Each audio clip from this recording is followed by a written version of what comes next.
আজকে আমরা রান্না করতেছি মুরগির মাংস দিয়ে পটল আলুর ঝোল করা হবে। আর এই যে বাঁধাকপি ভাজি সিম দিয়ে। শীতের সবজি চলে আসছে। অন্য সময় যে সবজিগুলো পাওয়া যায় না, শীতকালে সেটা পাওয়া যায়। পানি দিয়ে কষাবো, এখন কষানোর পরে আলু পটল দিয়ে ঝোল করা হবে।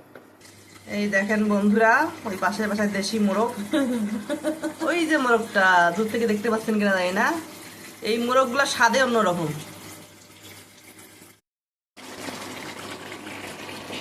যদি ভালো করে কষায়, পানি দিলে ঝোলগুলো ভালো লাগে। তেল কম খাওয়া ভালো নাকি আপা? স্বাস্থ্যের জন্য ভালো। যারা তেল খায় তারা তাড়াতাড়ি রুগী হয়ে যায়। তেল যত কম খাবেন অত সুস্থ থাকবেন। আমরা ঘর মুছতেছি। ঘর মোছার সময় পানিতে একটু নাইজল আর একটু স্যাভলন দিলে ঘরগুলো পরিষ্কার হয়।